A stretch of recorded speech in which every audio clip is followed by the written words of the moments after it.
wese akangutse Imana imuheza imbaraga kandi aramya Imana adafitemo gushidikanya no mu buryo aramya Imana barimo kwishurirwa kandi agakomeza akagirana ubusabane n'Imana. Inyenyeri ya Abimeleki yari ubusambanyi. Inyenyeri ya Abimeleki yari ibigirwamana. Nta munsi n'umwe yigeze yishurirwa kuramya no guhimbaza. Ariko umuhungu witwa Isaka, Imana yamanukira amubwira ngo ndavuga bikeya, hasigaye ibindi mbirekera Imana. Ibyawe nibyo ugomba kuvuga, ibindi utaravuga ubirekera Imana, kuko Imana niza kuvuga sukuma abantu bose bagomba kwemera. Nimugire muke sema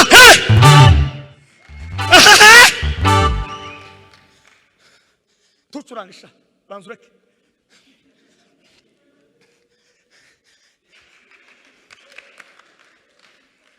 Yesu alisema mimi ndimi njia ya kweli na uzima wa milele.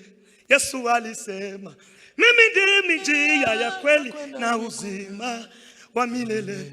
Mumvise ntegereje sente ubu ndahiyaguye. Iyo uri ahantu hiyaguye tuzutegereza abandi bantu. Iyo uri ahantu hiyaguye imitekerereze yawe irihagije n'Imana.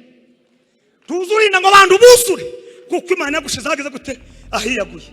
Iyo uri ahantu hiyaguye tugira ibitekerezo byahagufi, ugira ibitekerezo by'ahantu hejuru kugira ngo isi gushake.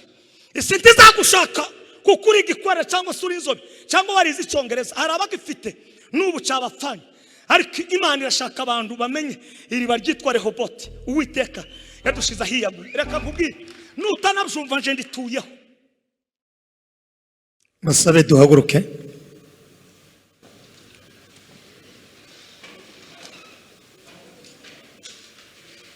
Anemerere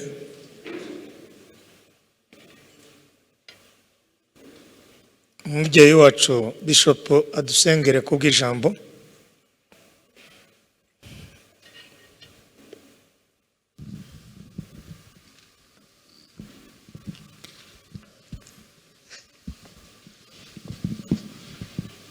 Reka mbere yuko nsenga nsabe abantu bashaka nzungaze.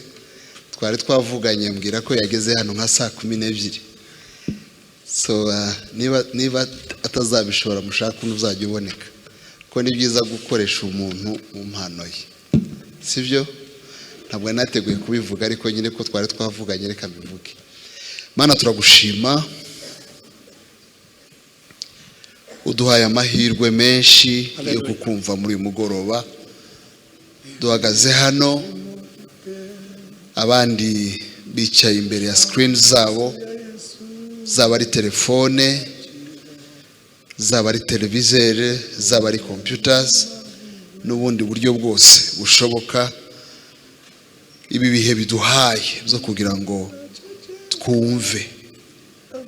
Ndagushima ko ari wowe waduhuje muri uyu mugoroba. Abakunzi bawe mbere na mbere, abakunzi b'abakozi bawe, abakunzi bo kuramya no guhimbaza, abakunzi bo kumva uvuga, abantu bafite imitima imenetse bashaka kugira ngo baganirize muri uyu mugoroba.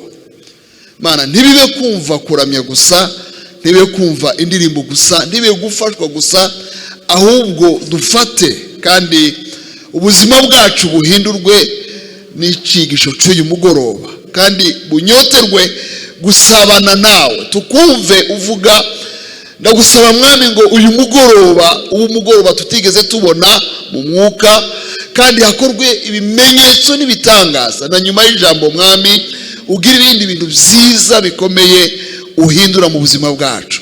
Mwuka wera manuka, mwuka wera kora, mwuka wera itsamurure, mwuka wera garagara hano.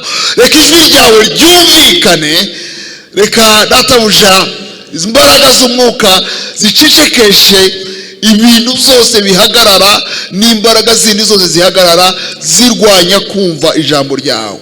Ndagushima yuko uri kumwe natwe, tugukomeye amashyi menshi tugushima. Asante sana.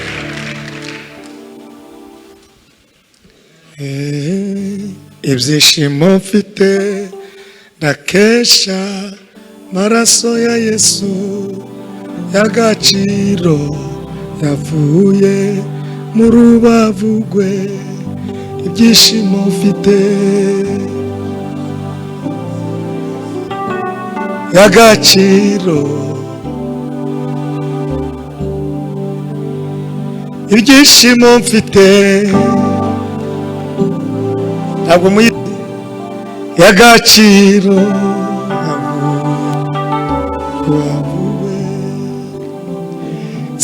sinzaceceka bavuga amaraso y'agaciro umwami Yesu, sinzaceceka bavuga amaraso y'agaciro umwami Yesu yamenetse aranyoza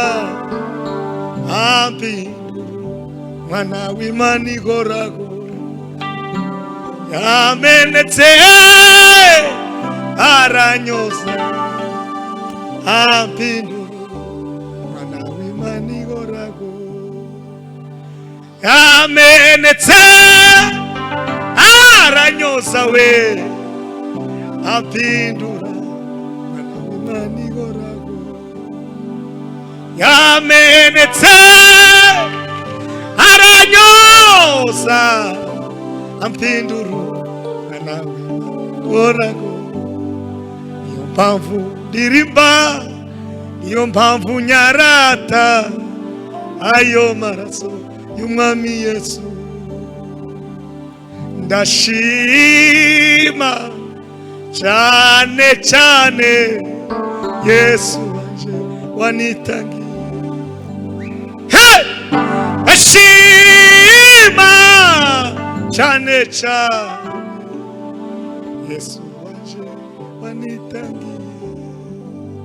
Ndashaka kubwira abantu bose bafite ibibazo bihangane, ndashaka kubwira abantu bose bari mu ngorane bihangane, ndashaka kubwira abantu bose bafite ibibazo bihangane, ndashaka kubwira abantu bose bafite ingorane ndashaka kubwira abantu bose bafite ibibazo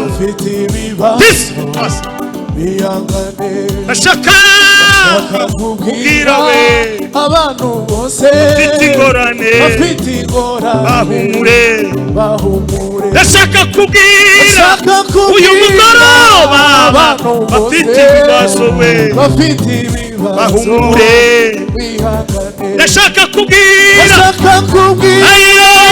abantu bose bafite ingorane bihangane. Uwiteka azavuna muri Nieto, azakura intambara mu gihugu. Uwiteka azavuna muri Nieto, azakura intambara mu gihugu. Azarema itarimo tuhaguruke azarema itarimo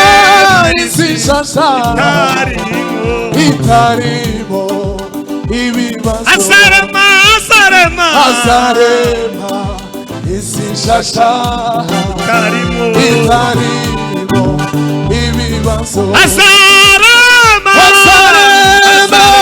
isishasha itarimo ibibazo, azarema isishasha itarimo ibibazo, azarema isishasha itarimo ibibazo. Abantu inkota zabo bazazicuramo amasuka, n'amacumu bazayacuramo imbabuzo, kuko ndashanga rizaba nguriri n'inkota kandi ntabwo bazongera kwiga kurwana kuko isi iza kwigwamo no kumenya Uwiteka kuko amazi inyanja yakwira hose kuko isi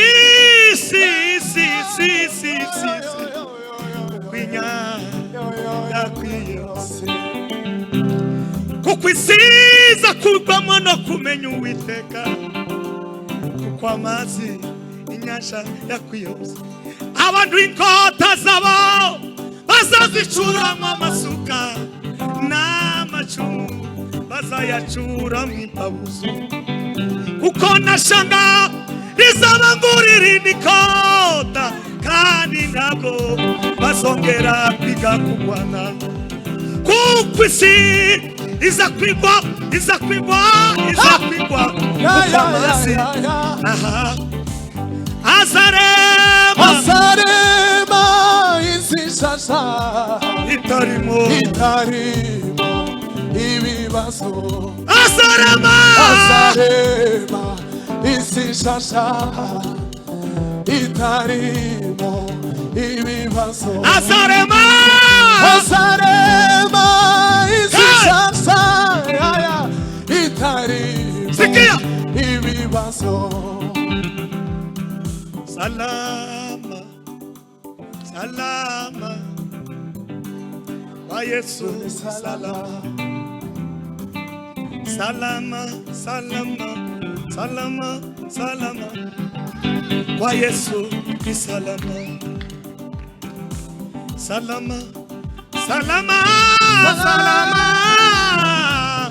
kwa Yesu ni salama hakika salama nimeiona salama kwa Yesu ni salama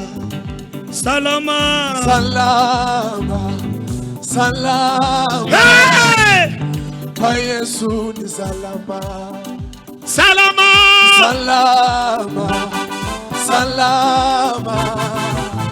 kwa Yesu ni salama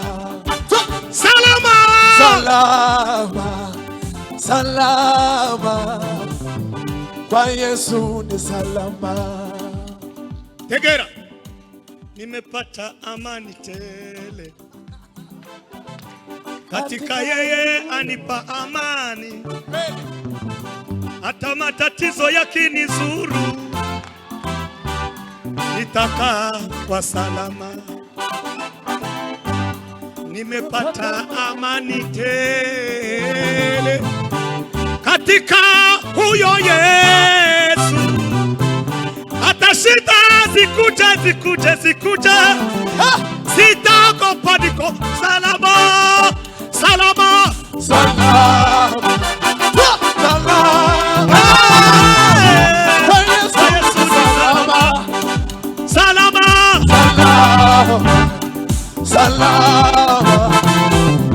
Kwa Yesu ni salama.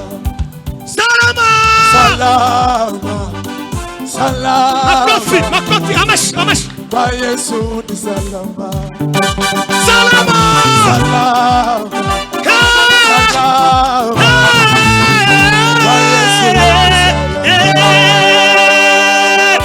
Nimusambulire gasa zanyu. Sema hey! Imbeho iragushiramo kino cumwe. Mugihagaze reka dusoma amagambo y'Imana. Turama twinjiriraho kandi dusubira turirimbe. Ndacari muri ya topic mugihagaze, narivuze ngo mugihagaze. Ndabasaba kuko muri abantu bakuru cyane. Ni ya topic. Ndaza kongera bakari kantumuka yampishuriye. Ibyawe guta ibyawe bizagira bite? Okay. Akanongeyemo ibyawe byose ibyagiye kure bigiye kukugarukira. Turasoma ibitabo bibiri. Igitabo cy'Itangiriro ibice 26. Uri busome ahera ku murongo wa 20. na 21 na 22. Turongera dusome kandi Abami ba mbere, samahani ba kabiri mumbabarire, ibice 8 umurongo wa 5 n'uwa 6 n'uwa 7.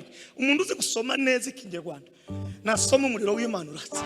Abashumba b'Igerari Yego batonganira ayo mazi n'abayisaka. Yego Bati na yacu. Na yacu. Isaka yita iryo riba Eseki. Kuko bamugishije impaka. 21. Yego bongera gufukura irindi riba.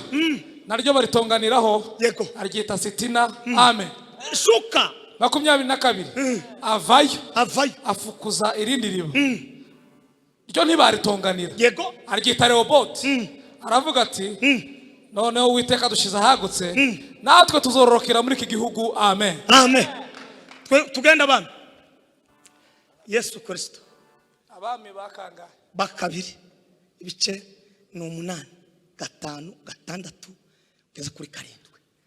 Nuko agitekerereza umwami uko yazuye uwapfuye. Yego uwo mwanya wa mugore yazuriraga umwana baraje.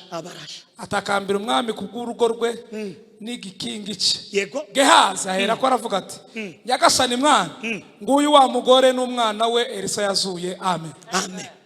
Ye subira ahandi twari turi.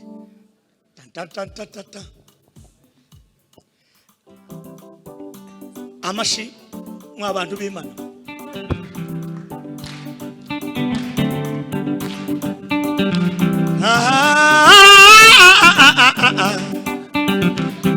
Ya la la la la la la la lo lo lo la la la la la la la la la.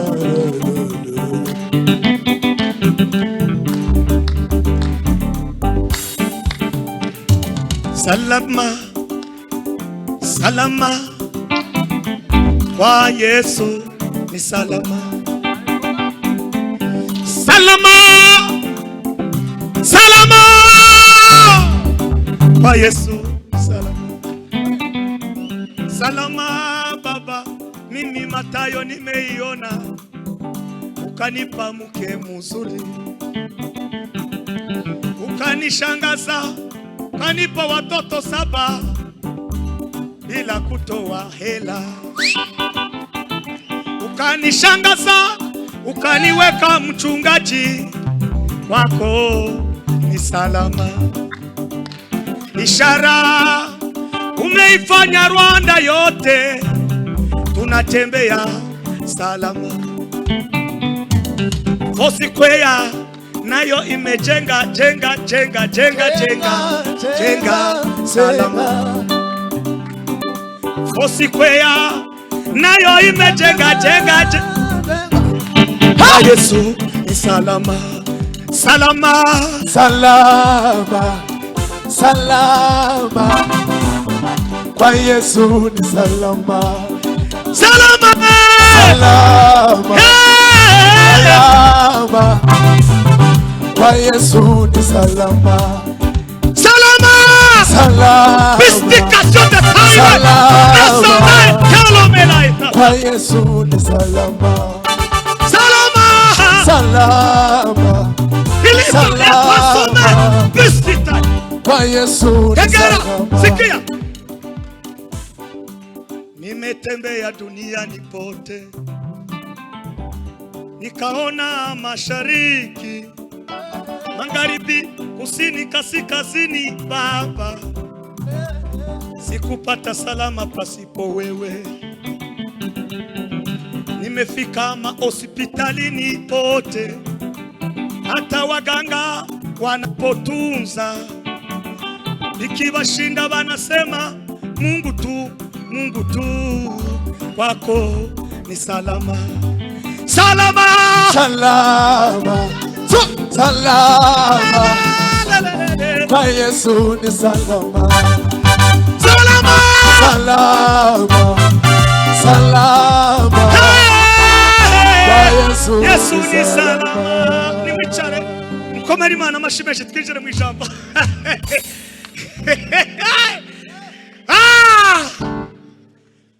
Yesu araryoshe.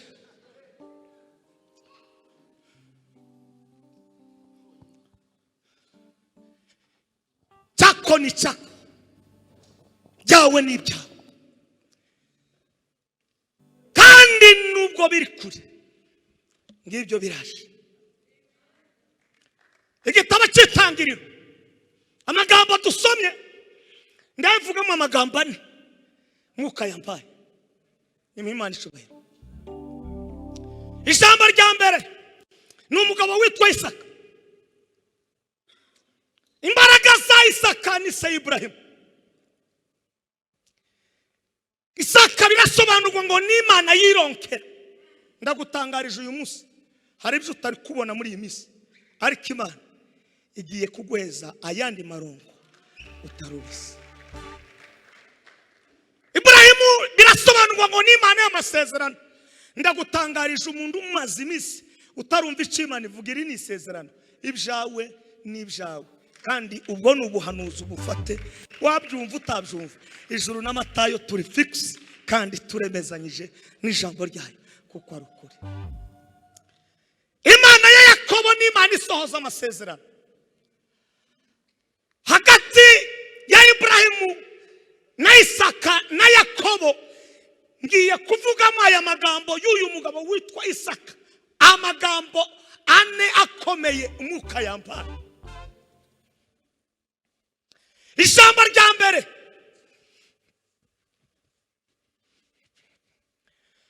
nuko yize methodology y'uwamubanjirije se mu gikorwa yakoze. Tega amatwi numve.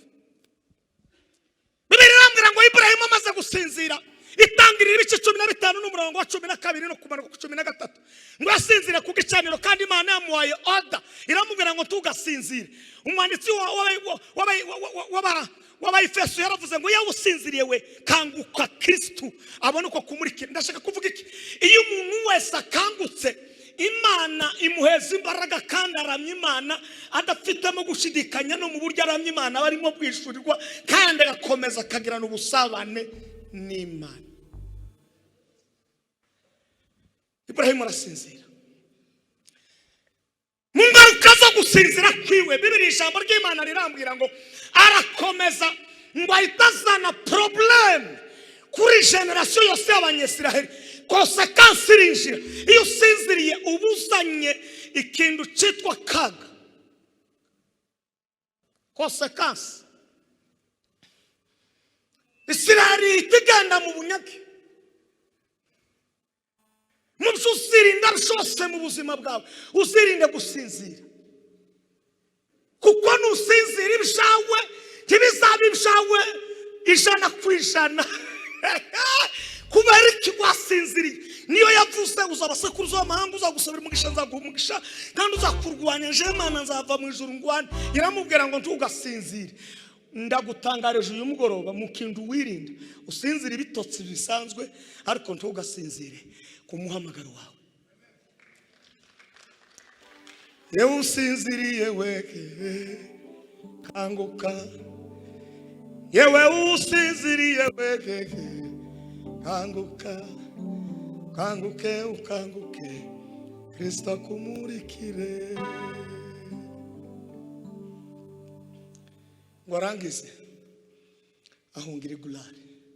Icyo narivuze ngo agitunguka mu marembo y'igulari ku mwami Abimeleki, Igiswahili kivuga neza ngo akaingia kwenye malango, ngo akasikia harufu ya dolari haiambatani na utukufu wa Mungu.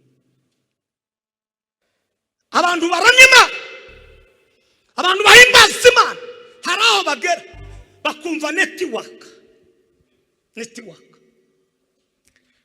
yaho hantu ntifatanye ubusabane nabo.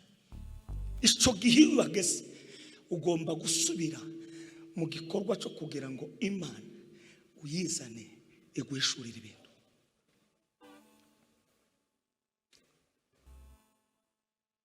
Bagira inama n'umugore we,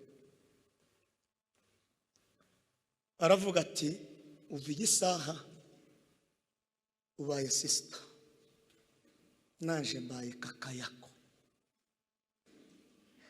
Imana iyo yagushizeho inyenyeri icyo wavuga cyose kiza kimenyekana, cyaba cyiza cyaba ikinyoma kiramenyekana, kuko akarere utuyemo na netiwaki kuriho n'inyenyeri yawe ija yivuga. Nushaka kube mugufi, nushaka kube muremure, nushaka kube warize, nushaka kube uri mu giturage, inyenyeri yawe aho ugeze hose iramurika.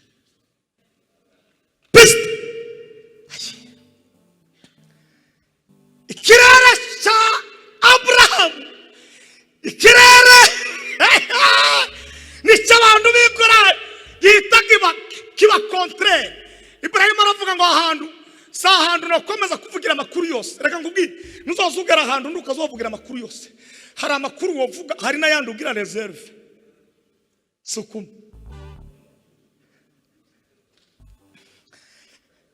umukozi w'Imana watubwirije kino cyumweru yarangirije ku ijambo ry'ubwenge.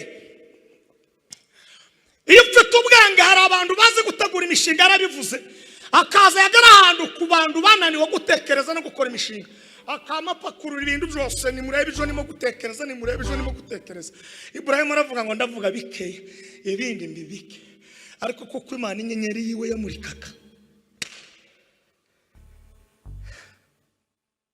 Ngiye gutanga haleluya, nimara avuga ikintu gikomeye hano. Nimuheze Imana icyubahiro. Siku moja mavuno yataisha kabisa, baada ya hayo hukumu. Jua litazimika siku hiyo ya mwisho, na utasikia injili. Atakusanya ngano kwa furaha ghalani, bali makapi yote yatatupwa motoni. Rafiki utakuwa wapi? Inyenyeri ya Abimeleki yari ubusambanyi, inyenyeri ya Abimeleki yari ibigirwamana. Nta munsi n'umwe yigeze yishurirwa kuramya no guhimbaza. Ariko umuhungu witwa Isaka, Imana yamanukira amubwira ngo ndavuga bikeya, hasigaye ibindi mbirekera Imana.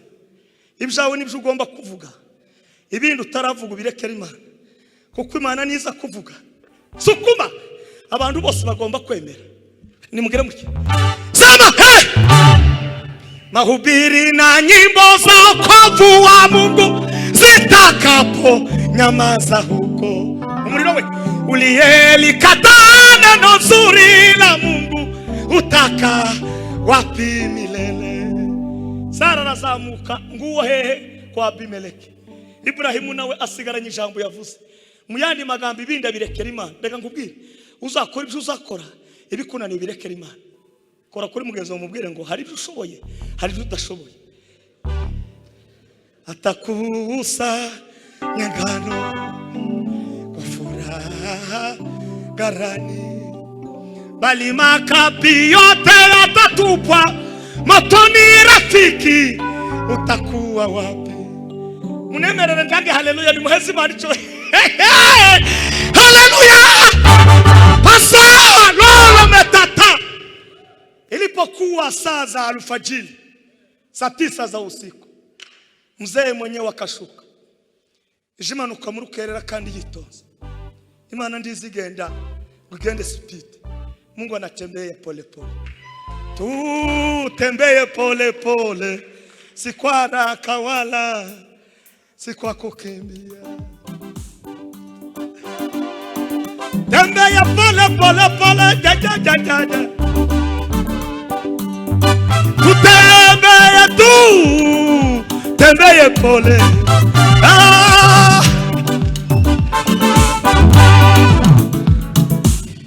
Rekutansa za kiri muri introduction. Nimwongere muzamure ndange haleluya zitatu. Hari kintu zikora kikaye Mungu. Haleluya! Nimuzamure. Haleluya! Zongera. Tugere gutya. Tugere. Tuinue msalaba wa Bwana Yesu, ni bendera ya ushindi. Tuinue, tuinue.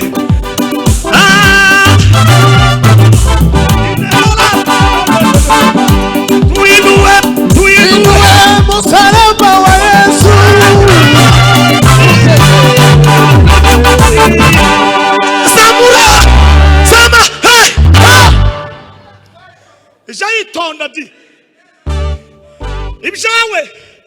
bizakomeza bibi byawe kandi biri kure igiye kubizana kuko si mwanya wanyu.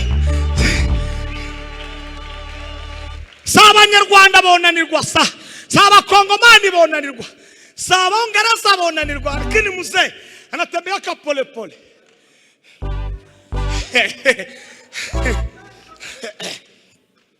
Kandi ntajarambirwa, abantu ni bose barambirwa. Ibrahimu anatulia aravuga ngo reserve nasigiye mzee, hari cyo yavuzeho. Hari umuntu ufite ikimana yamuvuzeho akora kuri mugeza amubwira ngo genda urambye utuze ibyawe n'ibyawe. Tuinue msalaba wa Bwana ye, tuinue msalaba wa Yesu ni badala. Nukuri numvise Imana kwira yayumvise neza. Nimuzamure ibiganza. Haleluya. Ongera kandi. Sama hey. Sama hey. Hilala salome. Hani alongera.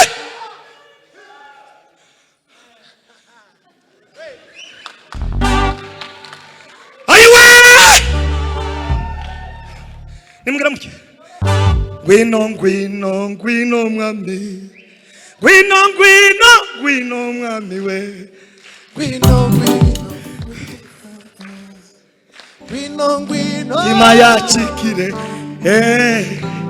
tima yachikire ndashaka imbaraga z'Imana, ndashaka imbaraga z'Imana, ndashaka imbaraga z'Imana, ndashaka imbaraga z'Imana.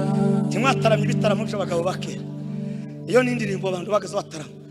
Mfite imyaka 10 gutya. Kamanegera abasaza turi mu masengesho. Bakanirukana kababwira ati ayino nta mugabo uva hano. Ngatarama bakaroba bakanijisa. Twaririmba izo ndirimbo Imana ikaganira. Imana ngo igenda gahoro gahoro naho naringize. Amen. Amen. Amen. Amen.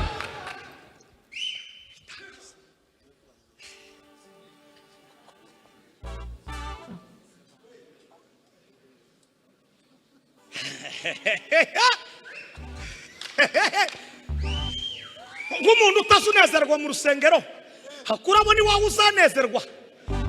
Ibintu si hatari yame nimubwira ndabarahiri Imana ibagazure uko yongera ibagazure cyane. Sema haleluya. Haleluya. Umva ko Bibiri ivuga Abimeleki alipokuwa amelala ngo aryamye ngo yaratarakura n'umugore wa Abraham. Igiswahili kivuga neza aramubwira ngo malaika wa Bwana akashuka akamwambia Abimeleki, wewe mbona unakuwa mfu? Unamchukua mke wa watu. Itangaza kiraye. Haramuririmbye ntaramenye neza, yaririmbye neza.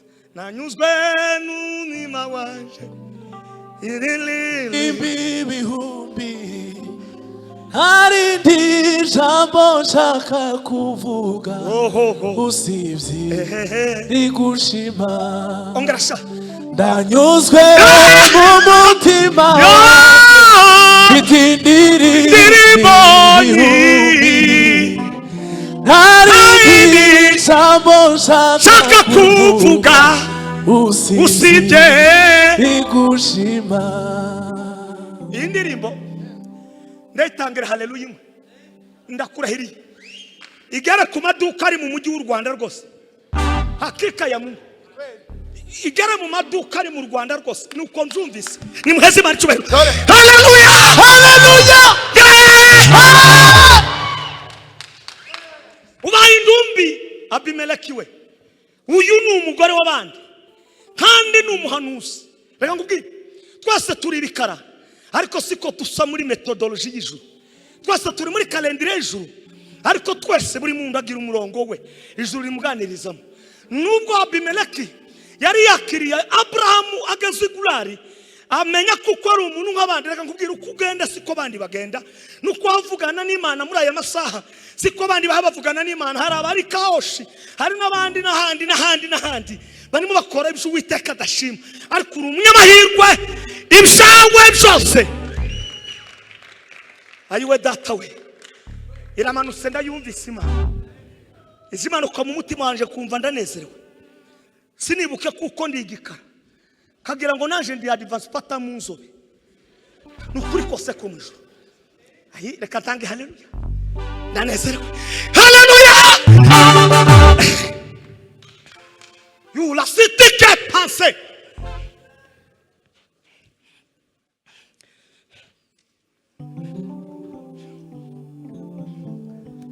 mubwira irindi jambo aramubwira ngo kandi si n'umukozi w'Imana gusa n'umuhanuzi aranagusengera. Abimeleki yarafite problème ifite igihe kirekire nta mwana afite. Reka nkubwire Paulo yaravuze ngo nubwo tugenda nk'abantu ariko imbaraga zacu sinkiza abantu, tugenda nk'abanyafurika ariko dutungishije benshi, tugenda nk'abantu b'abanyarwanda ariko dutingishije isi. Reka nkubwire abafite Kristo muri bo ni abantu bari muri rwego no mu zindi nzego.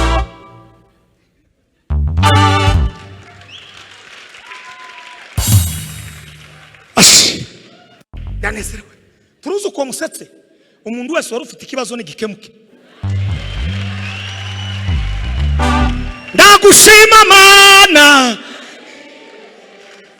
tumeze nk'abantu we, wangiriye neza Mana wangiriye neza, yoyo wangiriye neza, Mana wangiriye neza, ai wangiriye neza, Mana Gorigota wangiriye neza, Mana no ai murwa wangiriye neza, Mana wangiriye neza, wangiriye ayiwe neza, Mana wangiriye neza, ai wangiriye neza, muri Kigali we wangiriye neza, Mana muri Kigali ai wangiriye neza, Mana wangiriye neza, wangiriye neza, Mana wangiriye neza, wangiriye neza, Mana na Uganda we wangiriye neza, Mana wangiriye neza, Mana wangiriye neza, Mana we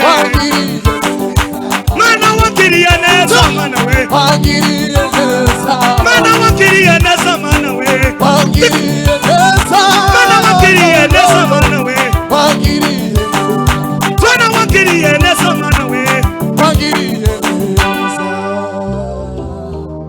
ayiwe urakoze Mana we ndakumvise kandi Matayo Mana we nimekusikia tena Jehova, nimekusikia uinuliwe juu, nimekusikia mkombozi wa milele, nimekusikia mdaktari wa ajabu, nimsamuri bikazi. Haleluya, haleluya, ama sukuma arangise ngo ahita mukorera ibintu bibiri.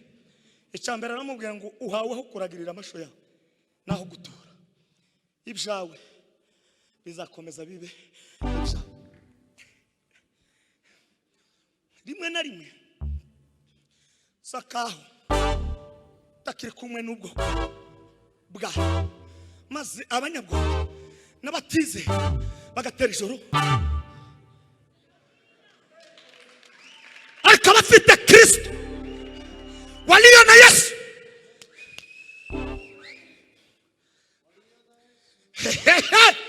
indirimbo zamanutse zose ndayasigaye, ijambo ryamanutse ryose ndaryasigaye. Ndakurahere Mana, ndagushimiye. Dore Mana, dore nimuheze Mana ishobora. Sema haleluya, haleluya, sema ya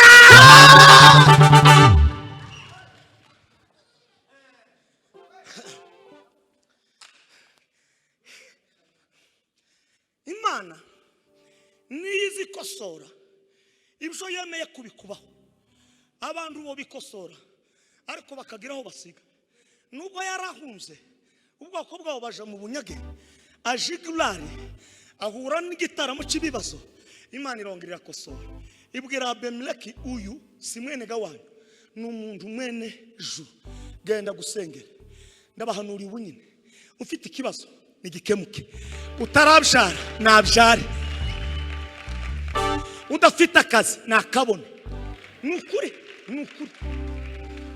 Nukuri turakomeye kuko dufite imana igaba. Iyo mana yaravuze iti isi nibeho maze biraba. warushe duhamenye degere tugezemo. Akira iyi niyo ndamukanye uko nguhaye sinyali umenye degere tugezemo.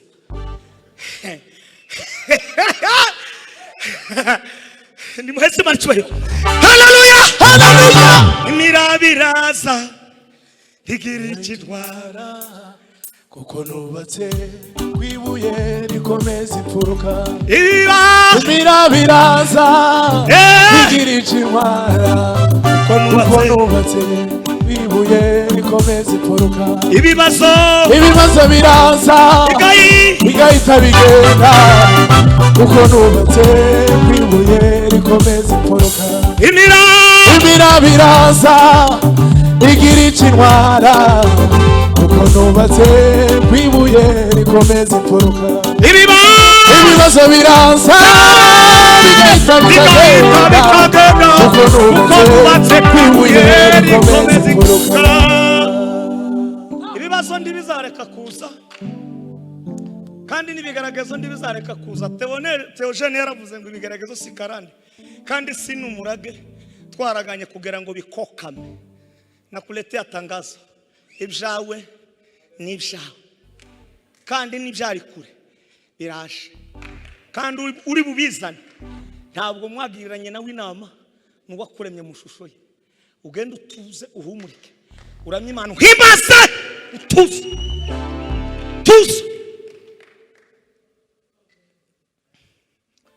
Ibrahimu aha muri iki gice twasomye cya 26 igikorwa cya Ibrahimu navuze ngo kirasa n'icya Isaka mu ijambo rya mbere.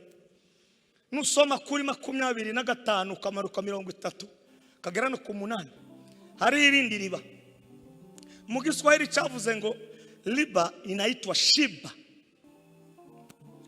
30 niho usanga iryo riba ryitwa Shiba na niriba ryitwa Rehoboti. Niyo ngiye kuvuga noneho ndarayageraho. Bibiri irambwira ngo Isaka ngo afukura iriba rya mbere aryita Iseki kuko habayemo impaka. Hari iriba umazeho imisi kandi iryo riba waracuruje biranga. Ijuru ryandumye ukundi ntimurebe nta mahisi ndakurahiriye ijuru riranga kandi yaje kubasubiza. Ntawe usubira kwicara ku iriba ry'impaka ngo aramirize ku iriba ry'impaka kiribaho.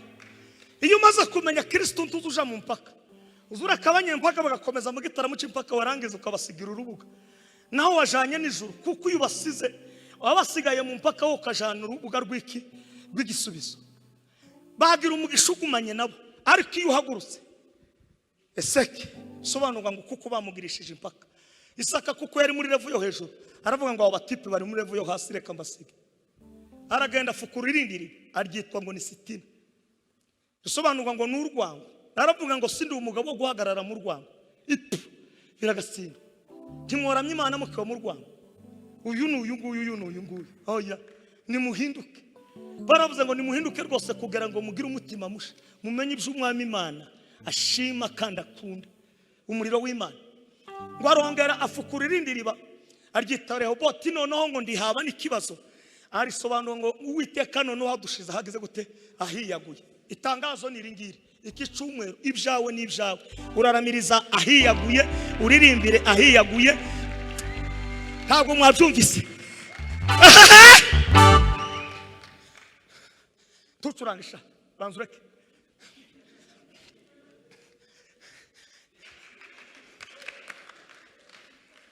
Yesu alisema mimi ndimi njia ya kweli na uzima wa milele. Yesu alisema mimi ndimi njia ya kweli na uzima wa milele. Mumvise ntegereje sente ubu ndahiyaguye. iyo uri ahantu hiyaguye tuzi utegereza abandi bantu. Iyo uri ahantu hiyaguye imitekerereze yawe irihagije n'Imana, tuzi urinda ngo abantu buzure kuko Imana yagushize hageze gute ahiyaguye. Iyo uri ahantu hiyaguye tugira ibitekerezo byahagufi, ugira ibitekerezo by'ahantu hejuru kugira ngo isi gushake. Isi ntizagushaka kuko uri igikwere cyangwa se uri inzobe cyangwa warize Icyongereza, hari abagifite n'ubu cyabapfanye. Ariko Imana irashaka abantu bamenye iriba ryitwa Rehobote. Uwiteka yadushize ahiyaguye. Reka nkubwire, nutanabyumva nje ndituyeho, niho ndaramira, ni naho nicaye. Iryo rero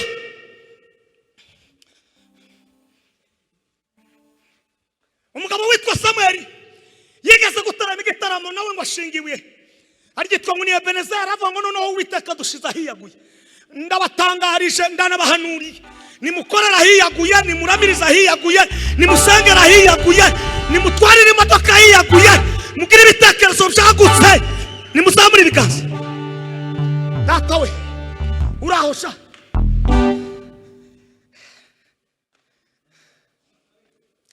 ikofi nayisize hariya ngo nguheze ituro, ariko ndaza kwiguha ituro. Mutima numvise ko ibintu bigenze neza. Telema kelikandala la ndatikala asiti per pastita so de kotri formergan ahiyaguye.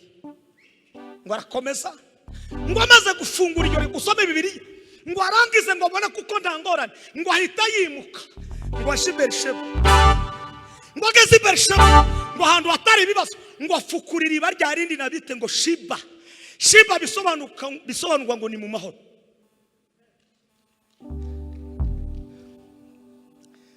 Amahoro naganze, amahoro naganze, amahoro we, amahoro naganze, ya amahoro naganze, amahoro, amahoro naganze, amahoro naganze, amahoro, amahoro naganze, hey, amahoro naganze, amahoro naganze, amahoro naganze, kwakomye amashiyeme, amahoro naganze, amahoro naganze, amahoro naganze, amahoro naganze, amahoro naganze, amahoro naganze we, amahoro naganze, Imana we, amahoro naganze, ayiwe, amahoro naganze, amahoro naganze, ayiwe, Mana we, amahoro naganze, ayiwe, amahoro naganze, amahoro naganze, ayi, Mana we, amahoro naganze. umuntu udafite amahoro wese nabona amahoro mu izina rya Yesu Kristo. Umuntu wabuze amahoro ku isi, aho uri ubona amahoro mu izina rya Yesu Kristo. Amahoro naganze we, amahoro naganze, amahoro naganze, amahoro naganze, barakazima, amahoro naganze, amahoro naganze we, amahoro naganze, amahoro naganze, amahoro naganze, amahoro naganze, amahoro naganze. nimuheze Imana ishubahe. Mureke ntange haleluya imwe mbabwira amakuru icyabaye kuri Isaka amaze kugera i Berisheba. Nimuheze Imana ishubahe. Haleluya, Haleluya. ngo babura amahoro. Hari umugabo w'umunyabwenge waravuze ngo barahinze ngo ntibeza, ngo amafaraba ngo izuba ngo ryaka ngo mu mudugudu w'Igurane, ngo Abimeleki n'uwagaze umugirira inama ngo n'umusirikare wari umukuru w'abasirikare ngo bahita bamubwira ngo ibintu byose birapfuye kuko ngo hahana bari dufite umugabo w'iki w'ijuru. Ahari umugabo azasiga amahoro, ahari umuntu ufite ahagutse muri we n'Imana imurimo, ahagaze hose ahasiga amahoro. Ntahasiga indonganyi, ntahasiga ibintu byo kugira ngo umuryango usubiranemo. Oya, umuntu ufite amahoro abiba amahoro. Umuntu ufite amahoro asiga amahoro. Iyo ageze mu gihugu asiga amahoro, yagera mu karere asiga amahoro, yagera mu kagari asiga amahoro, yagera mu mudugudu asiga amahoro, yaba meya w'umujyi agasiga amahoro. Nimba utazusiga amahoro, ntabwo utuye ku iriba ryitwa ry'amahoro. Tasite pasi asiga amahoro ngo baramukurikirana. Usome Bibiliya ari kuvuga. Naisomye nanezerwa nari bicaye muri shambure. Ngo arababaza ngo se kwa nini mumenifuata tena? Baramubwira ngo twakwitegereje ngo dusanga ngo muri wewe ngo ufite network y'amahoro. Kuva ngo uvuyeho tuyi wacu twabuza amahoro n'izacu ntibigenda neza. None twagukurikiye kugira ngo tuze dukora inyandiko dusinye nawe. Ahasigaye uzugira amahoro hano, uragira ibyawe amahoro,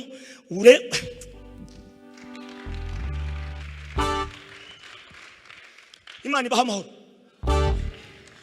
Nongeye Imana ibaha amahoro. Nongeye kandi Imana ibaha amahoro. Nimugire muke. Hari ijambo tuzodukoresha abanyafurika kubera ko rimwe na rimwe mu burere no mu mikurire ari byo byagiye bitugera impact ikomeye. Umuntu afite imyaka 12, 15, 20 akaza imbere y'umushumba wiwe. Ngo Imana iguhe umugisha ntawugira. Ndabivuga niko wazisana wewe.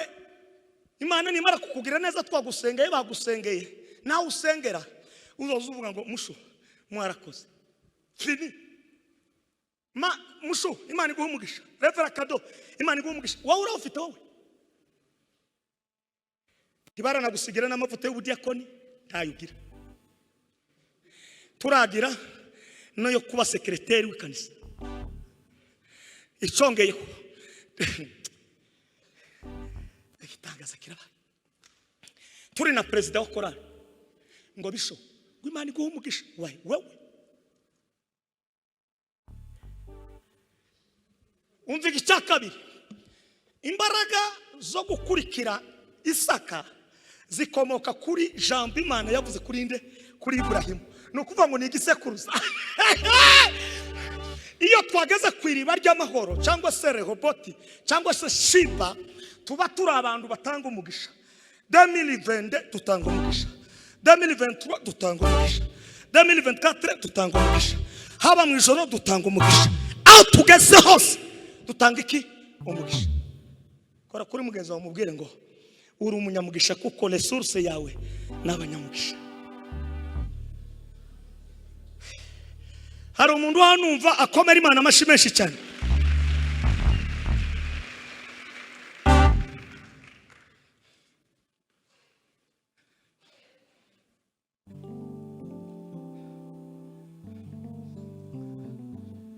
Musumwe twara ahantu mu Bugande hitwa Buremezi Ngoma.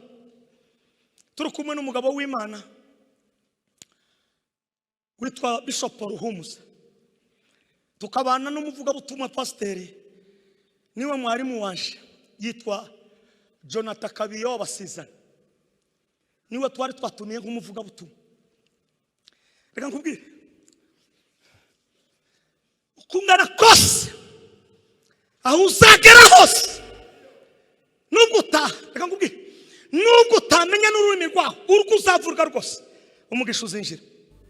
Nimuntegere mvuga ikintu.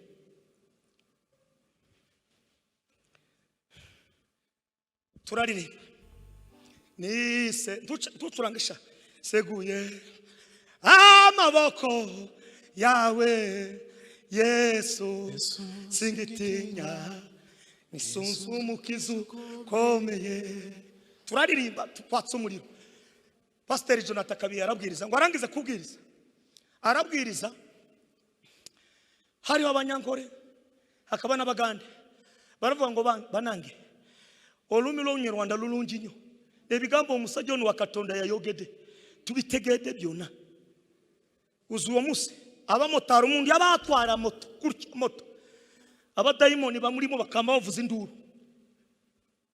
muri Ngoma mu muki bama bavuza induru bakazana umumotari umuriro ukaka, turabasengera. Uwo munsi twari mu itorero, twari twatangiye tudafite n'icuma na kimwe, baduheza inka 18.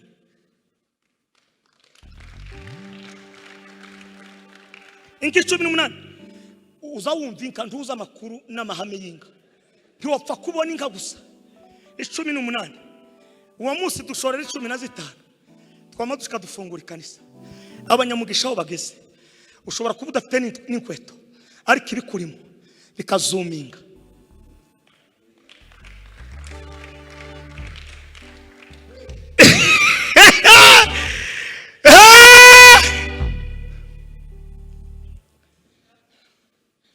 Nigeze gusenga mbwira Imana ngo Mana, umunsi izagera mu ndege nzovuga ku ndimi, mvuge ku ndimi kicinjira mu ndege kugeza ngeze ku kindi kibuga, mvuge ku ndimi. Ariko umugisha w'Imana iyo wamanutse ntawuzi witanga. Misi ishize twicaye mu rugo iwanje, mbona invitation ituruka Rubumbashi. Isi yose iyo Imana yagushize ahiyaguye, isi yose iragushaka.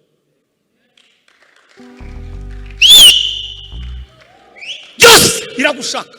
Invitation iramanuka ati turagutumiye kuja kwigisha abanyeshuri bo muri campus. Irutekereza tamahizi wo mu Bibogo utararanga. Ijuru rya Marinyisha muri campus Lubumbashi. Abatipe baricara Igifaransa, Chini, ndamanukana n'Igiswahili. Ni muzamure tange haleluya. Sema abanyamugisha Imana isiga imvugo zabo zose, nubwo bavuga amagambo make nta Imana itakwinjiza. Ndangeze ndabwiriza, umugabo umwe arambwira ngo wewe unatoka wapi? Mimi natoka Uganda, mimi ni mchungaji wa kanisa ya Holy Spirit Fire Church. Tangu nizaliwe sijaona mhubiri na hubiri na mimi nikae kwenye mkutano.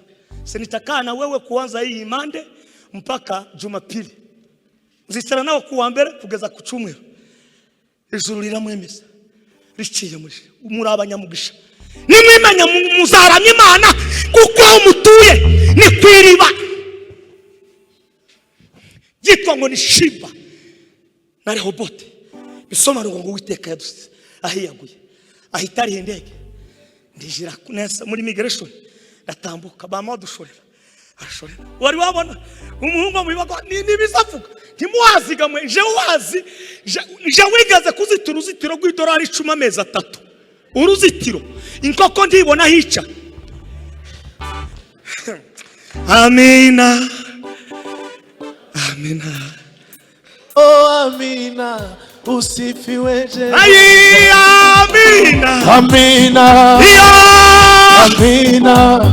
Oh amina, usifiwe Jehova. Amina. Amina. Oh amina, usifiwe Jehova. Amina. Amina. Amina. Amina.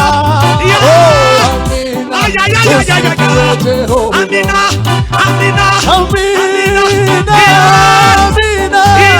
Oh amina, usifiwe Jehova. Haleluya, mbabwira icyabaye cyakurikiye umuhezi bari cyubahiro. Haleluya. Sema hey. Twinjiye mu ndege Air Ethiopia, nibwo bwa mbere. Umugisha waberewe.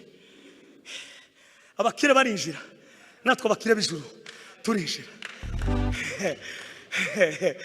Kora kuri mugeza wamubwire ngo ibyawe ni ibyawe yako.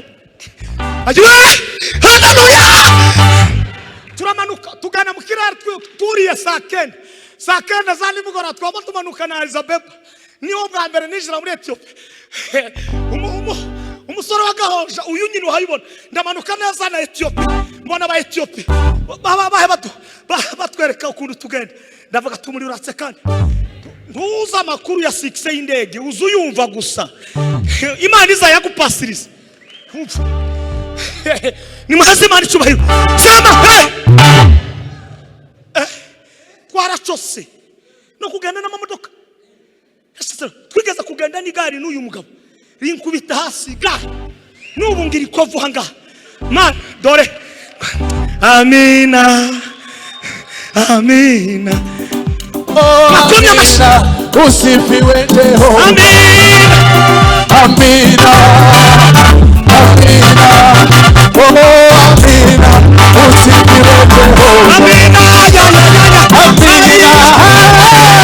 amina, oh amina, usifiwe Jehova. wari wakora imbanuka y'igare kandi uko tugiye mu giterane he muri gerezo i Burundi n'uyu mugabo i Burundi ni Rwanda mu gitera igare n'ubu inkovu n'izimbwira ayo makuru ibaha kwitako iyo nyireje izaba ngo hii ni kazi ya Injili. Imana irambuye ati wakati huu ni wakati wa mvyo mwavuze ngo indegesha. Amina Amina, usifiwe Jehova. Amina, amina, oh amina, usifiwe Jehova. amina amina Amina, amina amina, oh amina, usifiwe Jehova. amina Amina, amina, oh amina, usifiwe Jehova. ndatanga haleluya zitatu abarwayi bose bari muri Afrika no mu Burayi Imana ibakize. Nimuzamure ibiganza mushigikire nimuhaguruke turatanga zitatu nimuhaguruke sema haleluya haleluya amina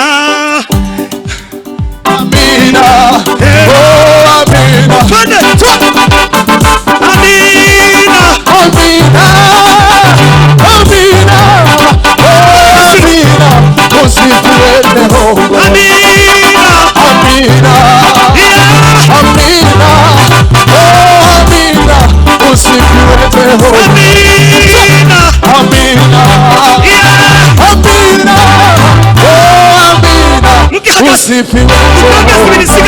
haleluya Hallelujah, haleluya hallelujah, sema ya hallelujah. tugiye kongera izindi abarwayi bose ku isi namwe mudukurikiranye nimba urwaye nimba urwajije zikora umurimo ko turaramya ko turahimbaza kini cyumweru cyo kuramya no guhimbaza nimuzamure kandi haleluya Hallelujah, haleluya hallelujah, yeah nimwica amina amina, oh amina, usifiwe Jehova. Amina, amina, oh amina, usifiwe Jehova. Amina, amina, oh amina, usifiwe Jehova. nimuzamure we haleluya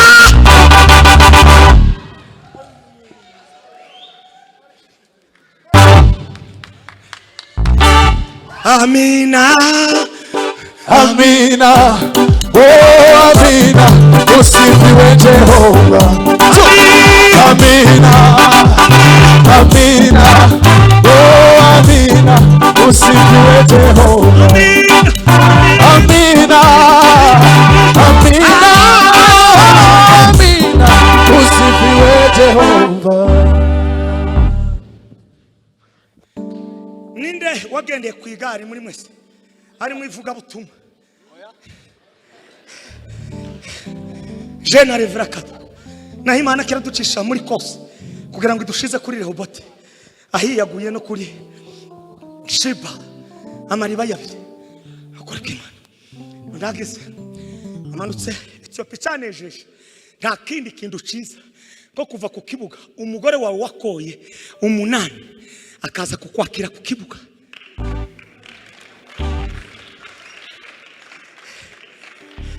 Jeza mbivuga ntuzi gitanga indege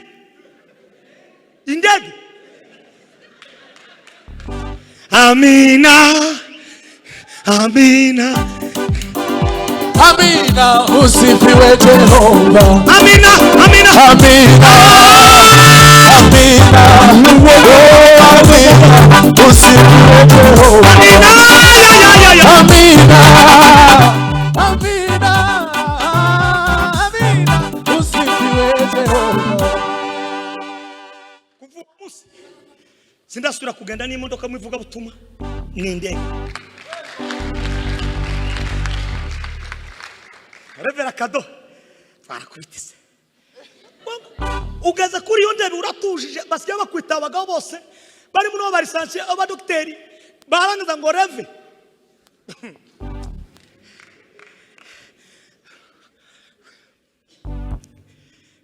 kumuriro manuse ko naringiye kurangiza ariko ijuru rikamanuka. Reka ntange haleluya mbegere muri abantu bese nimuheze imana icubahiro. Haleluya sema hey. Tushike mu rugo umugore arambwira ngo naona tena unaongezewa pete wawe kandi rindi ranka. Ndangana ngo mugore ukwimisi yose tuzi ko ngira amaranga ukunduzi ko numurevera kaba narakoze nivuga butuma nkagukunda adeni tugira iwanyu ikibazo kibaye n'ubu ndurumva ramutse uwo mwicare mubwire ati we tuza abatuye kuri Rehoboti n'abantu batuye ahiyaguye. Ibyawe bizakomeza bibe ibyawe nayo niyo matangazo. Ibyawe bizakomeza bibe ibyawe. Nimukomere Imana amashyi menshi cyane. Ayaye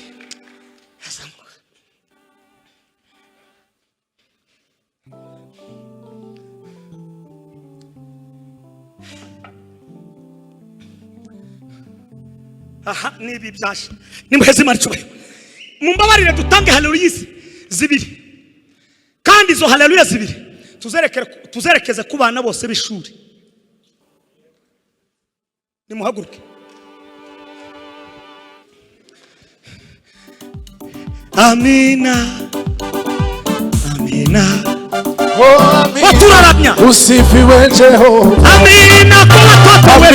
Amina, amina, Waravuze tureka abana batoya bashiwe. usifiwe Jehova. Amina, Amina, ayiwe amina, oh amina, usifiwe Jehova. barekera iburasirazuba hari abana bacu. Sema haleluya, haleluya, haleluya, haleluya. Twerekerane. Amina, Ay, amina, oh, amina, usifiwe abana bacu. Jehova. Amina, amina, Amina, ayiwe amina, bagira umutekano. oh amina, Ayiwe. usifiwe Jehova. Nimutuge. Sema haleluya, Hallelujah. sema hey. Tugandi no hivi. Amina, Amina, oh amina, usifiwe Jehova. amina, Amina, ayiwe amina, abana bacu. oh amina, usifiwe Jehova. Amina we Amina, ayiwe amina, Hey. oh amina, usifiwe Nimusambura. Jehova. Haleluya, haleluya, Hallelujah, haleluya, haleluya. hallelujah. Sema ya Ah! twerekere iriya we. Kweli. Amina, Amina, usifiwe Jehova. amina, amina, Amina, amina, Yeah. oh amina, usifiwe nimusambure, nimusambure. Jehova. Sema haleluya, Hallelujah, sema ya yeah. nimundebe dutunge hejuru tubwire Imana ngo urakoze kugendera abana bacu ko turaramya ko turahimbaza. Amina, Amina, oh amina, ayiwe usifiwe Jehova. amina, Amina, amina, ayiwe oh amina, usifiwe Jehova. nimusambure. Haleluya, Hallelujah, ayiwe ayiwe, sema ya yame mutarica twareye mu rugwiro dutunga mu rugwiro mu nzego zose. Imana imanure izindi mbaraga n'irindi shurirwa turi kuri Rehoboti. Nimuzamure. Amina, amina, ya amina, usifiwe Jehova. amina, Amina, ayiwe amina, oh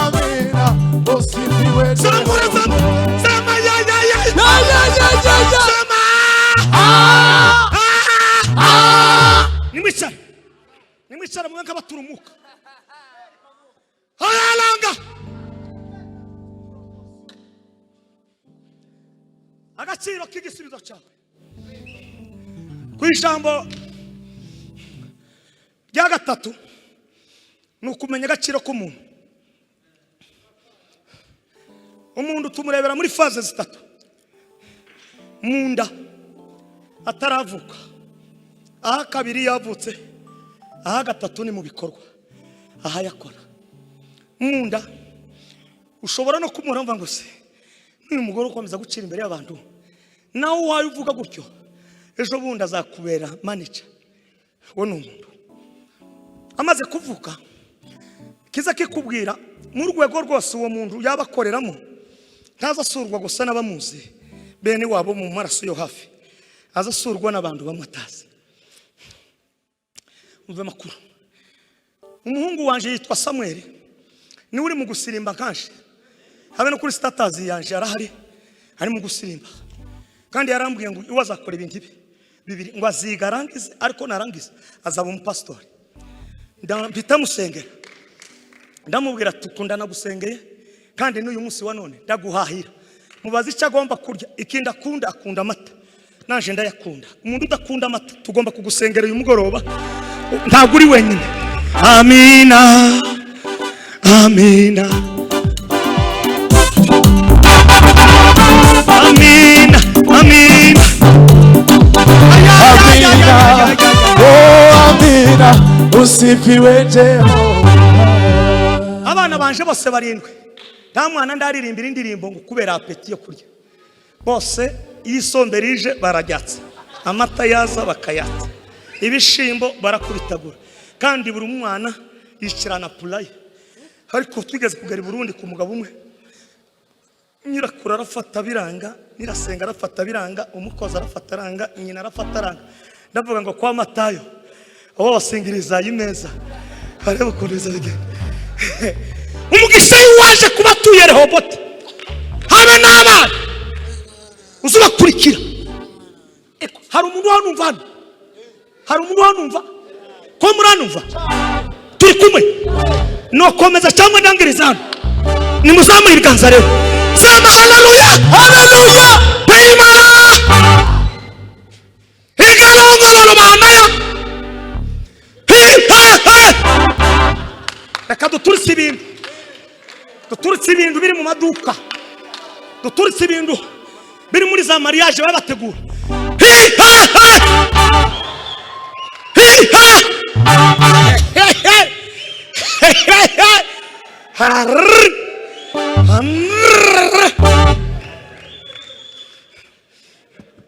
Ndanezerewe nta mahizi, Imana iramanutse n'ukuri. Mana ushima kutwongerera ubundi bwenga batuye hano bose n'abadukurikiranye.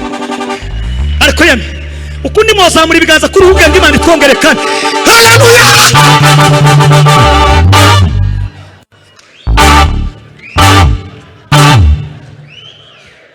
Imana izagukomeza inshuro zitatu.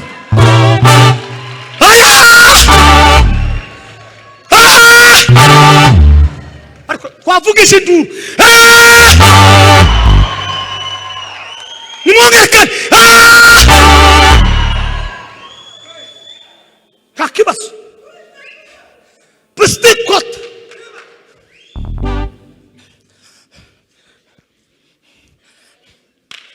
ikindi Samuel akunda umutsima.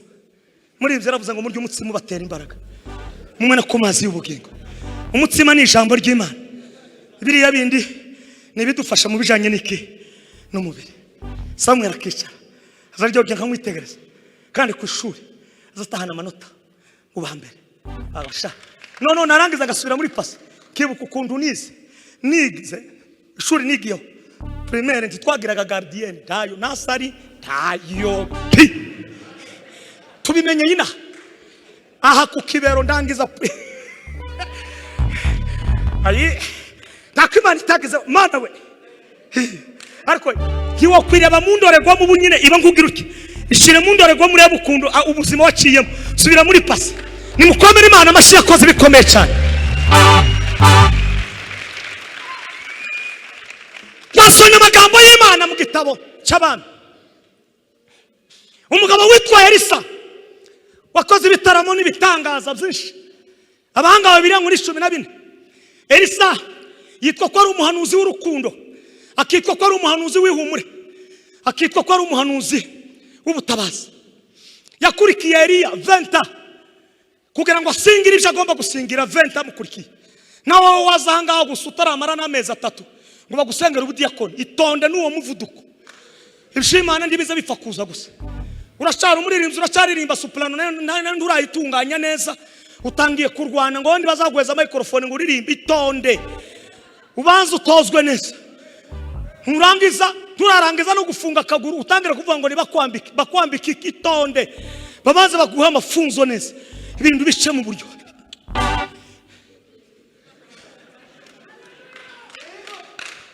Ko turaramye Dawudi yaravuze ngo mwabindi mu byose muhimbaze izina ry'iki ry'Uwiteka, nayo imigu yafayifanye kazi nukuruka Imana.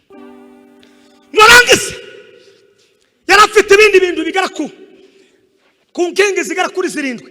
Ndavuga 2 gusa. Inkingi ya mbere Elisa yarafite ngo yakundaga kuzamuka Karumeli kuja gusenga, kandi ngo agaca mu mudugudu w'Ishunemu. Inkingi ya kabiri ngo yarazi kumva icyo umuntu wese amubwiye, ngo yarangize ngo akacumva kandi ngo akamuheza igisubizo muri prison. Umugore w'Ishunemu aramubwira ngo ndumva ko amaze kuganira n'umugabo we wo twemerera ukazufungura hano. Elisa aramubwira ngo nubundi inda n'ibiryo nabyo n'ibyinda. Aho hari amagambo birakomeye. Uyu mudamu yarayishuriwe aho umugabo we atayishuriwe. Ejo narababwiye ngo umugabo narangara, wa mugore we ntukarangara. Kendo nigishije abana banje muri iyi misi nitora nawubwiye ngo nditujane nanje ndi umushumba wanyu ngo mubeho mutarangara.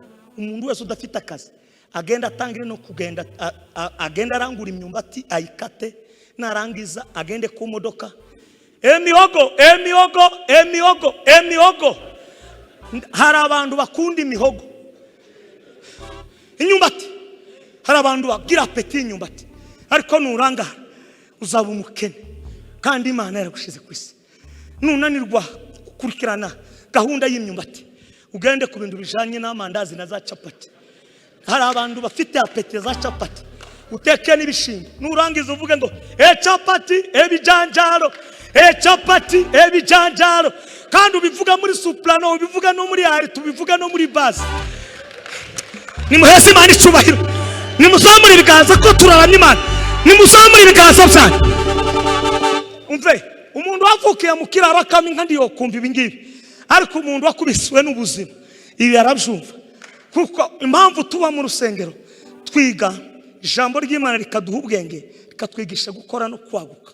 Umve mbabwire, uyu ubushize muri corona gusa nahuye n'ikibazo, ariko nari nakoze nayize 5 y'ibitunguru.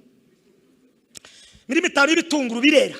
Corona nayo bimaze kwera gutya, ntangiye kuvuga ngo mpakize jane mu masoko ya midibuka. Jose birabora. Ndababara. Ndahwera. Kandi nari nabishoyemo amafaranga angana na miliyoni 10. Kuva navuka nari ndarakodesha isambu ryo guhinga.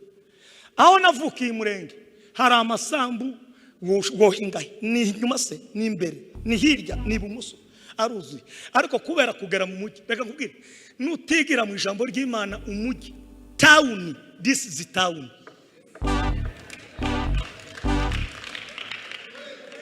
No town eno ngotagalo kutegere kigambo cha Katonde. Town igenda kukuplaningira ne kuteka mu amagezi bulungi. Town eno ndakodesha zirahomba. Twishara n'umugore turavuga ngo ibyo guhinga si ibyacu. Ndambwira apana, turasubira ndahindura mpinga ibigori imiremi neza imodoka zibiri. Umunsi bagiye gusarura nasigaye muri office, kaza mbabaza kuri telefone, mumaze kuzuza imodoka ati 2 ziruzuye n'udufuka 3.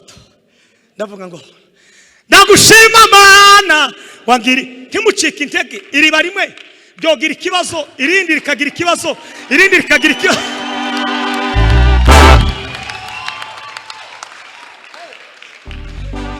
Hari iriba aho uzasarurira ibyawe n'ibyawe.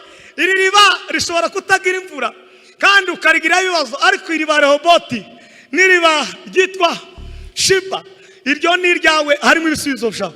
Hari umuntu wanumvise ngo akomere Imana amashyi menshi cyane.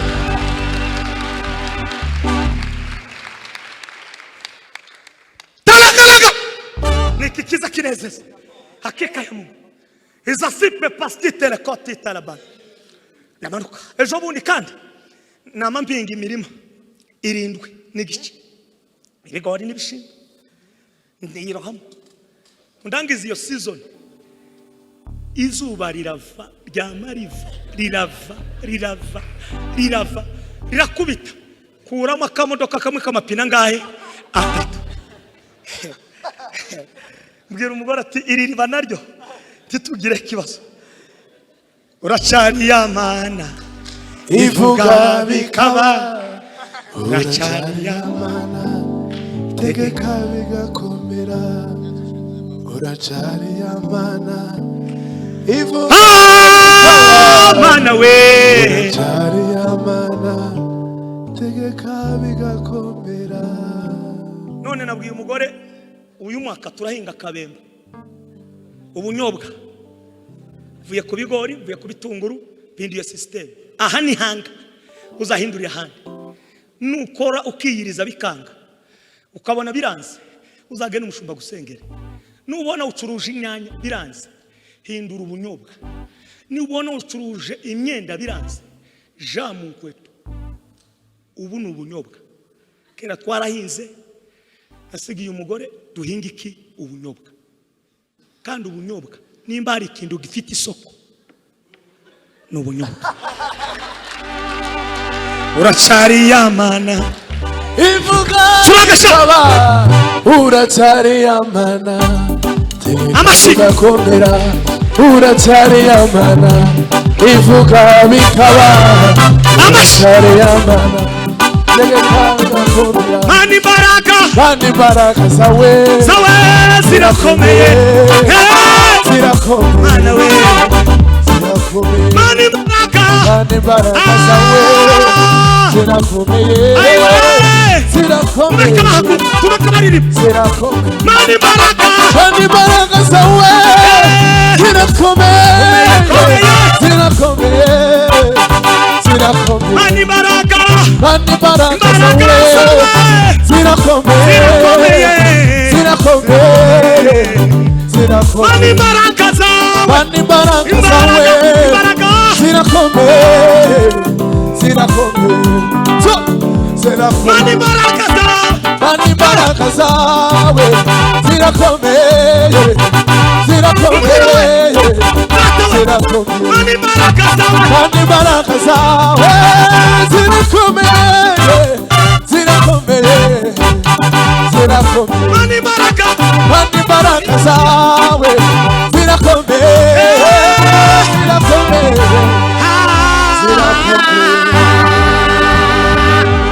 Nimukomere Imana amashyi menshi, mwicara. Nimwicare abantu b'Imana, nimwicare.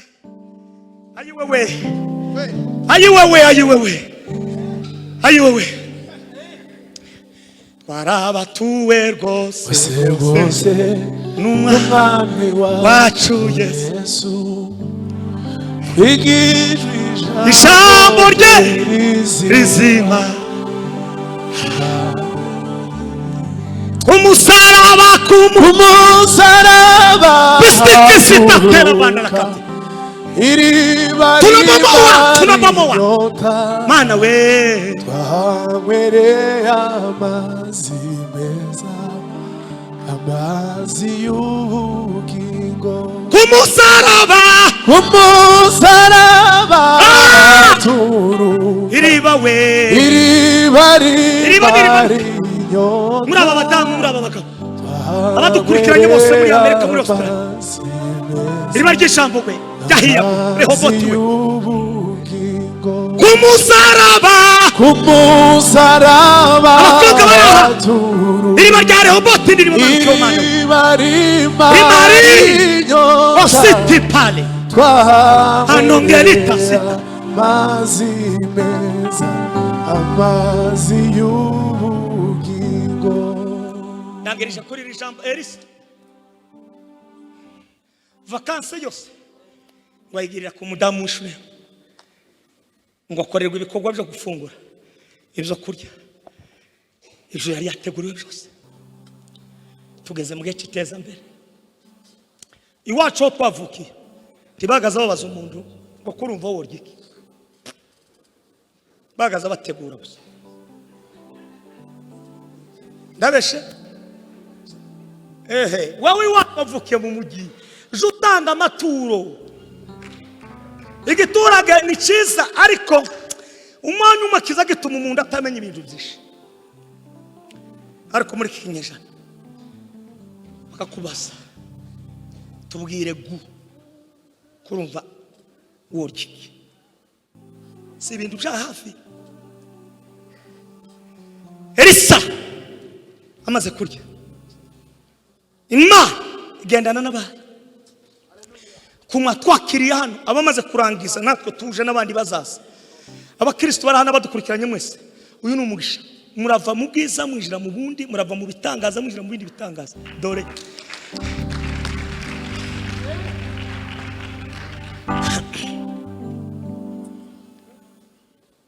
amateka yiwe murayazi sinyatindaho, ariko ugiye kuvugaho twasoma. Elisha ahishurirwa intambara igiye kuba mu gihugu. Abwira umugore w'Ishunemu, ntiyabwiye umugabo usome Bibiliya.